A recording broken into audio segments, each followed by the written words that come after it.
Terima kasih pemirsa, Anda masih bersama kami di debat kedua calon gubernur dan calon wakil gubernur Jawa Barat tahun pemilihan 2024. Dan di segmen ini kami masih akan melanjutkan sesi tanya jawab antar calon gubernur dan calon wakil gubernur Jawa Barat. Mohon diingat untuk seluruh calon gubernur dan calon wakil gubernur untuk melakukan tanya jawab sesuai dengan tema debat yakni budaya inovatif untuk Jawa Barat yang gemar, ripah, repeh, rapih. Dan kami ingatkan kembali untuk pasangan calon untuk tidak menggunakan singkatan atau istilah asing dan sejenisnya dalam mengajukan pertanyaan. Jika menggunakan agar dapat menjelaskan terlebih dahulu. Untuk subtema pertanyaan selanjutnya kami mengundang panelis Bapak Fauzan Ali mengambil subtema dari dalam fishbowl dan mohon diperlihatkan ke kamera, moderator dan hadirin. Dan mohon untuk dibacakan Bapak.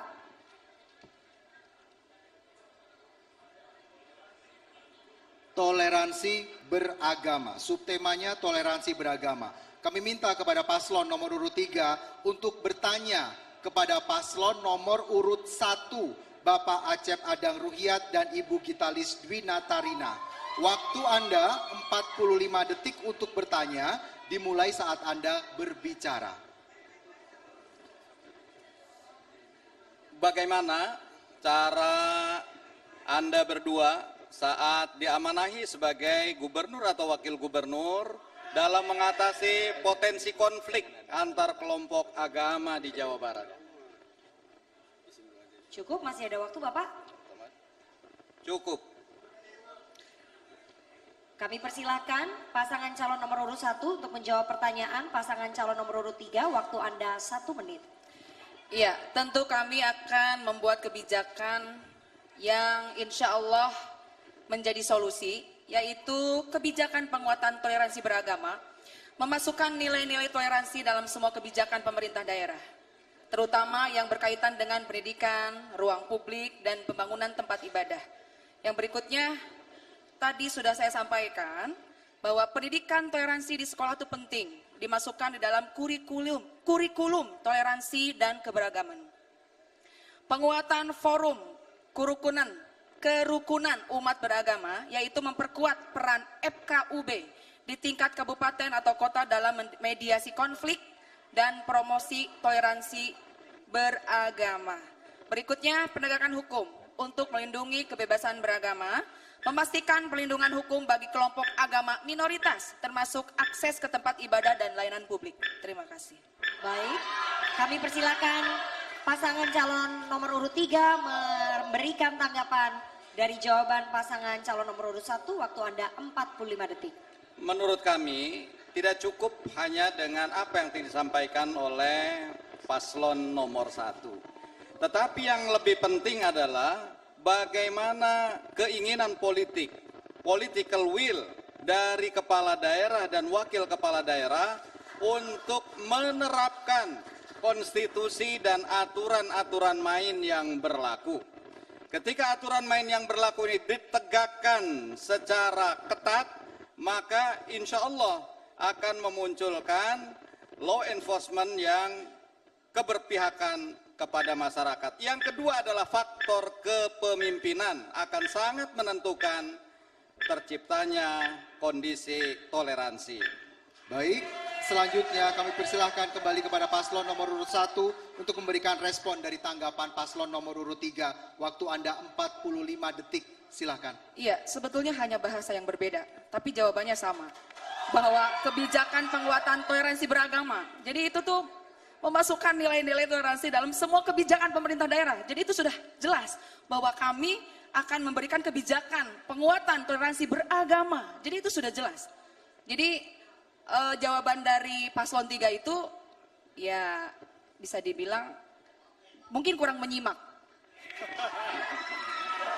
Ya, karena jawabannya sudah saya jawab tadi bahwa pemerintah itu harus punya kebijakan penguatan toleransi gitu. Jadi sudah kami jawab apa yang disampaikan oleh paslon 3. Terima kasih. Terima kasih. Untuk subtema pertanyaan selanjutnya, kami persilakan panelis Bapak Kakak Suminta untuk mengambil subtema dari dalam fishbowl dan mohon diperlihatkan ke kamera hadirin serta moderator. Subtema pariwisata. Subtema pariwisata, kembali kami persilakan paslon nomor urut 3 untuk bertanya kepada paslon nomor urut 2. Waktu Anda 45 detik dimulai dari Anda berbicara.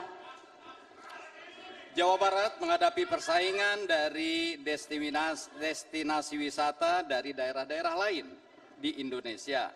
Kira-kira apa langkah konkret yang akan ditawarkan untuk menjadikan Jawa Barat ini sebagai tujuan wisata utama secara nasional maupun internasional? Masih ada waktu, ingin ditambahkan Bapak? Cukup? Di Indonesia kita kenal sebutan sebagai New Bali. Bagaimana kita bisa mengangkat Jawa Barat dengan misalnya satu destinasi tertentu sehingga menjadi setara dengan misalnya 5 Bali baru itu? Baik, masih cukup, sudah cukup? Baik, langsung saja direspon untuk paslon nomor urut 2. Waktu Anda 1 menit dimulai saat Anda berbicara. Secara umum, selalu kita ini tidak fokus. Semuanya ingin dirangkul, semuanya ingin dibangun. Sehingga lupa pada fokus-fokus yang ada. Kami melakukan itu dengan fokus-fokus yang ada. Jatiluhur misalkan, sekarang ini turun kunjungan wisatanya. Harusnya pemerintah Provinsi Jawa dan Purwakarta melakukan langkah-langkah yang mengapa para wisata di Jatiluhur turun dan lain sebagainya. Jadi kuncinya pada fokus. Tahapan-tahapan apa yang akan dilakukan? Wisata Nusantara, wisata mancanegara. Maka pembangunan infrastruktur dan lain sebagainya saya kira menjadi soalan pelengkap dari komitmen seorang kepala daerah. Insya Allah wisata ini memberikan efek yang luar biasa dan tentu akan dibangun di Jawa Barat andaikan JJ Ronald diberi mandat hadirin sekalian. Terima kasih, kami persilakan paslon nomor urut 3 merespon jawaban dari paslon nomor urut 2. Waktu Anda 45 detik. Menurut kami, ada satu hal yang penting yang harus diperhatikan oleh pemerintah daerah. Yaitu yang pertama adalah kualitas SDM yang akan menangani pariwisata. Ketika kita menempatkan kualitas SDM yang tidak sesuai dengan kualifikasi pariwisata, maka dia tidak akan pernah care dengan kepariwisataan di Jawa Barat. Oleh karena itu pemilihan kepala dinas yang terkait dengan pariwisata ini menjadi sesuatu hal yang sangat urgen. Yang kedua, pentingnya ada promosi yang dilakukan oleh pemerintah provinsi untuk memperkenalkan pariwisata Jawa Barat baik ke Indonesia maupun internasional. Baik, kami persilakan kepada paslon nomor urut 2 untuk memberikan respon dari tanggapan paslon nomor urut 3. Waktu Anda 45 detik. Hal-hal yang disampaikan oleh pasangan urut nomor 3 itu normatif. Siapa saja boleh menyampaikan itu, tetapi adalah pemerintah provinsi dan pemerintah kabupaten yang akan kita kembangkan menjadi wisata duduk bersama apa sasaran yang dituju dari pengembangan wisata di masing-masing ibu kota dan kabupaten di Jawa Barat. Tanpa itu saya kira tidak akan berhasil. Pengembangan wisata perlu satu kesatuan yang khusus antara pemerintah Provinsi Jawa Barat dengan pemerintah kabupaten kota. Tanpa itu saya kira akan menjadi omong kosong belaka. Saya mengalami itu dengan Pak Ridwan Kamil, dengan Pak Aher, sehingga Pangandaran seperti ini hadirin sekalian. Terima kasih. Terima kasih paslon 2. Untuk subtema pertanyaan selanjutnya kami persilakan panelis Bapak Wawan Gunawan mengambil subtema dari dalam fishbowl dan mohon diperlihatkan ke kamera moderator serta hadirin dan dibacakan. Subtema kualitas lingkungan hidup. Subtema kualitas lingkungan hidup. Paslon nomor urut 3 dipersilakan bertanya kepada paslon nomor urut 4 kepada Bapak Dedi Mulyadi dan Bapak Erwan Setiawan. Waktu Anda bertanya 45 detik dimulai saat Anda berbicara. Terima kasih atas kesempatan yang diberikan.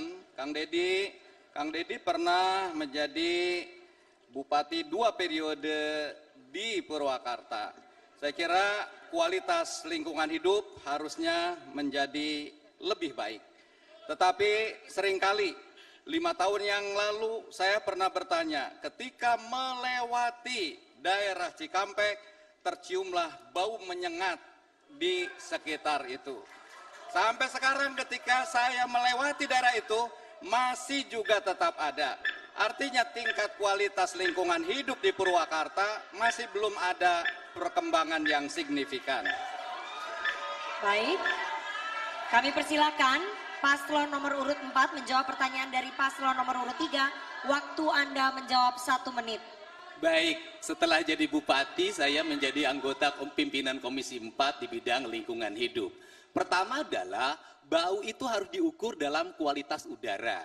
Berdasarkan ukuran kualitas udara yang disampaikan melalui audit lingkungan oleh Kementerian Lingkungan Hidup, dinyatakan bahwa kualitas udaranya masih relatif baik, tidak bermasalah. Ukurannya adalah ukuran teknis, bukan ukuran subjektif sudut pandang politik. Yang kedua adalah, apa sih yang menjadi problem kita? Problem kita ini berada pada tingkat kebijakan yang belum terkoneksi. Contoh, saya mengusulkan membuat IPAL komunal dari 4 industri yang mengaliri Sungai Cilamaya. Yang menjadi problem adalah pada tingkat eksekusi tidak ada yang menyiapkan tanah. Yang menjadi problem lagi adalah ketika berapa alokasi yang disiapkan, siapa yang membuat kebijakan. Provinsi Jawa Barat saya memimpin jadi gubernur, maka seluruh itu akan saya selesaikan.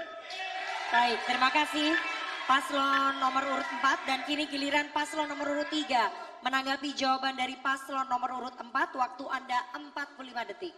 Ambang batas pengukuran dari sebuah polusi itu akan ditentukan oleh ambang batas bawah dan ambang batas atas. Maka ketika itu berada di ambang batas atas, maka itu harus menjadi warning. Ini akan menjadi sebuah bencana yang sangat membahayakan. Oleh karena itu perlu ada tindakan-tindakan konkret. Dan itulah dilakukan perlunya koordinasi, kolaborasi, pengaturan yang lebih tegas. Dan yang lebih penting adanya law enforcement terhadap pihak-pihak yang melakukan upaya-upaya perusakan lingkungan. Saya kira ini harus dilakukan secara tegas. Baik, selanjutnya kami minta kepada paslon nomor urut 4 untuk memberikan respon dari tanggapan paslon nomor urut 3. Waktu Anda 45 detik. Yang pertama tentunya sudut pandangnya tidak menjadi sudut pandang objektif. Karena ada lembaga yang menangani. Lembaga yang menangani di bidang lingkungan adalah Kementerian Lingkungan Hidup. Dirjen yang melakukan tindakan adalah Dirjen Penindakan atau kepolisian. Proses terhadap audit udara tersebut sudah dilakukan, aspek hukumnya juga sudah dilaksanakan. Ketika dua-duanya sudah dilaksanakan, maka tinggal yang ketiga. Saya termasuk yang mengusulkan dibuatnya catchment area di wilayah industri tersebut. Tetapi yang menjadi problem adalah kedua industri tersebut mengalami penurunan produksi dan kesulitan likuiditas produksinya. Dan ini juga menjadi tantangan tersendiri dalam perspektif ke depan. Aspek langkah teknis dan langkah politisnya sudah dilakukan. Habis, Bapak, terima kasih. Untuk subtema pertanyaan selanjutnya, kami persilakan panelis Bapak Gugun Gesan Akbar mengambil subtema dari dalam fishbowl dan mohon diperlihatkan ke moderator, kamera, dan juga hadirin. Subtema peningkatan PAD berbasis sumber daya alam. Itu tadi subtemanya, kami persilahkan paslon nomor urut 4 bertanya kepada paslon nomor urut 1 dan waktu Anda bertanya 45 detik dimulai saat Anda berbicara. Sumber daya alam tanpa investasi adalah sesuatu yang tidak istimewa. Tetapi investasi tanpa perhitungan nilai ekonomi karbon adalah degradasi. Bagaimana strategi saudara paslon nomor 1 mengelola SDA supaya kontribusinya terhadap PAD tinggi, lestari dan berkelanjutan? Masih ada waktu, ingin ditambahkan? Cukup. Cukup, baik. Langsung saja paslon nomor urut 1 bisa menjawab pertanyaan ini. Waktu Anda 1 menit dimulai saat Anda berbicara. Ketika kita berbicara masalah PAD berbasis sumber daya alam, tentu kita berbicara masalah potensi yang ada sumber daya alam sendiri di Jawa Barat. Sehingga kita akan bisa memperoleh sumber daya alam yang cukup besar ketika sumber daya alam itu bisa fungsikan dengan sebaik-baiknya.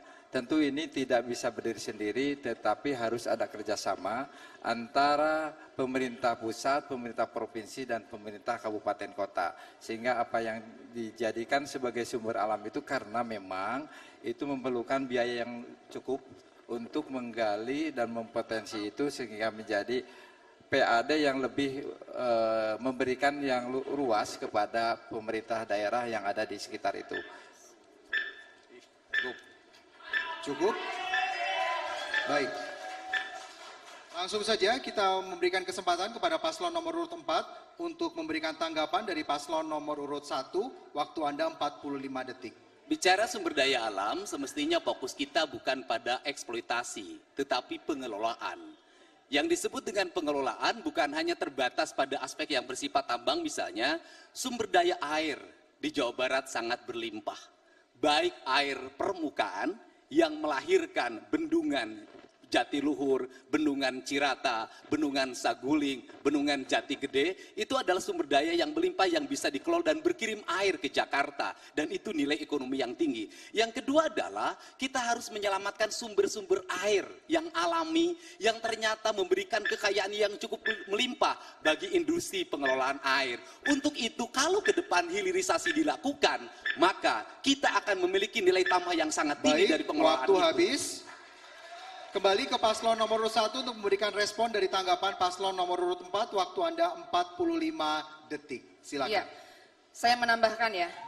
Dalam hal ini tentu harus ada penyederhanaan perizinan. Mempercepat proses perizinan tambang melalui koordinasi antara pemerintah pusat dan daerah, serta penerapan sistem digital. Yang berikutnya tadi sudah disampaikan, hilirisasi tambang, yaitu mendorong pembangunan pabrik pengolahan hasil tambang di Jawa Barat agar nilai tambah mineral dapat dimanfaatkan secara maksimal.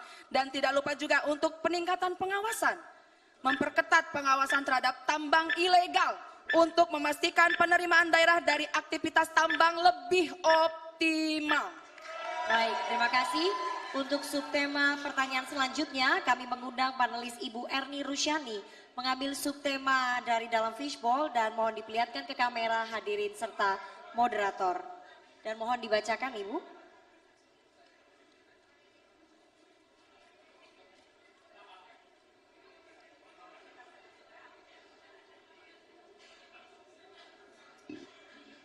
Mitigasi bencana. Terima kasih Ibu Erni, subtemanya mitigasi bencana. Kami kembali memberikan kesempatan paslon nomor urut 4 untuk bertanya kepada paslon nomor urut 2. Waktu Anda bertanya 45 detik. Jawa Barat punya potensi bencana megatrust sesar Lembang yang tidak bisa diprediksi kapan akan terjadi. Bagaimana strategi saudara dalam melaksanakan manajemen kebencanaan menghadapi ancaman tersebut? Masih ada waktu, ingin ditambahkan? Selain itu masih banyak lagi bencana-bencana lain yang serupa. Oleh karena itu, kami memerlukan jawaban saudara mengenai manajemen kebencanaan-kebencanaan seperti hal tersebut. Silakan. Baik, cukup? Baik, langsung saja paslon nomor urut 2 untuk menjawab pertanyaan ini. Waktu Anda 1 menit. Di Pangandaran ada Uga Ciculang namanya. Mun sagara sabadaratan, mun aya lauk nu aneh, maka teangan lumpat ka pasir nu luhur, luhurun kalapa. Uga itu adalah merupakan kearifan lokal. Seperti di Semelu ketika tsunami was kalian. Itulah yang paling penting dari semua itu. Mitigasi bencana, sosialisasi, dan lain sebagainya, saya kira sudah kita sepakati semua. Jadi sekalian, kearifan lokal dalam rangka melakukan langkah bencana tentu menjadi hal yang penting. Uga Ciculang di Pangandaran membuktikan bahwa penanganan mitigasi bencana bisa berjalan dengan baik yang berbasis pada budaya di Jawa Barat sekalian. Cukup? Terima kasih, kami kembali persilakan pasangan calon nomor urut 4 memberikan tanggapan dari jawaban paslon nomor urut 2. Waktu Anda 45 detik. Saya memahami kalau di Pangandaran kembali pada UGA karena berbagai perlengkapan teknis sebagai upaya untuk melakukan pencegahan terhadap masyarakat ketika menjadi bencana, perlengkapan teknologinya pada mati. Ini yang terjadi mungkin disebabkan karena satu perangkatnya terlalu murah, yang kedua masyarakatnya tidak ramah terhadap perangkat itu. Tetapi kita memahami bahwa apa sih problem kita? Problem kita ini tidak meletakkan sendi pembangunan pada karakteristik wilayah. Di daerah banjir itu rumahnya pendek, tidak diberikan rumah panggung. Di daerah rawan bencana longsor, rumahnya tembok. Ini problem kita, sehingga mitigasi bencana dilakukan lewat pembangunan infrastruktur berkarakter didasarkan pada kondisi geografis wilayah. Waktu Anda habis, langsung saja paslon nomor urut 2 untuk menanggapi respon ini. Waktu Anda 45 detik, silakan. Kalau pertanyaan kepada Megatrust berarti di pantai. Kalau pertanyaan kepada Megatrust tentu di wilayah pesisir. Maka betul uga-uga tadi menjadi bagian yang kami akan sosialisasikan. Kami akan terapkan di seluruh wilayah perairan di Jawa Barat, Pak sekalian. Itu barangkali yang saya sampaikan, Pak Deddy. Jadi kita fokus pada Megatrust, maka saya menjawab pada Megatrust, hadirin sekalian. Terima kasih. Masih ada waktu, ingin ditambahkan? Cukup, baik, terima kasih. Dan selanjutnya kita akan menuju ke subtema pertanyaan. Kami persilahkan kepada panelis Bapak Gugun Gesan Akbar untuk mengambil subtema dari dalam fishbowl. Setelah itu diambil, boleh diperlihatkan ke kamera hadirin dan juga moderator. Boleh dibacakan. Subtema industri budaya. Subtema industri kebudayaan, silakan paslon nomor urut 4 bertanya kepada paslon nomor urut 3. Waktu Anda 45 detik Bapak untuk bertanya. Jawa Barat memiliki berbagai budaya, diantaranya adalah budaya kuliner, budaya fashion, dan juga rumah adat dan kampung adat. Bagaimana strategi paslon untuk mendesain keragaman budaya tersebut menjadi modal untuk pertumbuhan ekonomi dan pengembangan wilayah di Jawa Barat? Masih ada waktu, ingin ditambahkan pertanyaannya? Silakan. Cukup? Cukup. Baik, langsung saja paslon nomor 3 bisa menjawab pertanyaan ini. Waktu Anda 1 menit. Silakan. Baik, terima kasih. Ada 3 hal yang harus kita fokuskan. Pertama, kepada pelakunya. Pelakunya misalnya si pembatik atau orang yang memang pemusik atau yang lain misalnya di kuliner, mereka harus diberi pelatihan, pendampingan dan juga pemodalan. Dan itu penting sekali untuk kita membantu industri budaya itu. Selain dari itu, memang kita dari awal harus mengintegrasikan budaya sebagai bagian daripada pendidikan formal, informal, ada juga adanya kegiatan yang kita lakukan bersama seperti festival yang fokus ke suatu bidang sehingga banyak sekali unsur masyarakat bisa berpartisipasi. Selain dari itu, secara klasik tentunya perlu adanya digitalisasi dari berbagai hal, dan jangan lupa kita juga harus memastikan bahwasanya hak atas kepemilikan intelektual masing-masing itu diproteksi dan dipertahankan. Sekian dari kami. Baik, cukup. Terima kasih paslon nomor urut 3. Kami persilakan paslon nomor urut 4 memberikan tanggapan dari jawaban paslon nomor urut 3. Waktu Anda 45 detik. Budaya makanan lahir dari makanan ibu. Nasi jamblang di Cirebon itu lahir dari makanan ibu yang ada dalam lingkungan kultur leluhurnya. Yang menjadi problem kita hari ini adalah ketika outlet-outletnya tidak tertata dengan rapi, kemudian tidak diwariskan pada anak-anaknya menjadi kurikulum pendidikan di sekolahnya. Beda dengan makanan-makanan luar yang disajikan dalam bentuk standarisasi sehingga mereka bisa go internasional. Itu yang pertama. Yang kedua, diperlukan juga konsultan dan promosi serta iklan yang dilakukan secara terus-menerus, dan itu bisa dilakukan intervensi melalui anggaran Provinsi Jawa Barat. Kemudian kampung adat akan lahir bagian dari mitigasi bencana, karena kampung adat sesungguhnya kampung yang sesuai dengan iklim dan lingkungannya masing-masing. Baik, waktu Anda telah habis. selanjutnya kami persilakan kepada paslon nomor urut 3 untuk memberikan respon dari tanggapan. Waktu Anda 45 detik, silakan. Ya, saya kira sangat lengkap kalau kita memang melakukan ini semua, tapi sekali lagi yang paling penting adalah pelakunya. Kita harus membina SDM-nya sehingga mereka berkemampuan segala hal. Tadi saya sudah sampaikan bahwasannya perlu adanya pelatihan, pendampingan, dan juga pemodalan. Pendampingan itu satu hal yang khas. Karena saya kira sebetulnya pemerintah harus berkolaborasi dengan organisasi kemasyarakatan. Banyak sekali organisasi yang punya kreativitas, punya daya inovasi, mereka perlu diperhatikan dan perlu diberdayakan sehingga di kerjasama itulah lahirlah adanya penguatan daripada sektor industri budaya itu.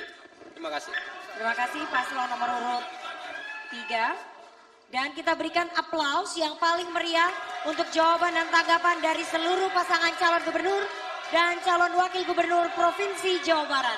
Dan kita akan jeda terlebih dahulu dan kami akan kembali dengan closing statement atau pernyataan penutup antar semua pasangan calon gubernur dan wakil gubernur Jawa Barat.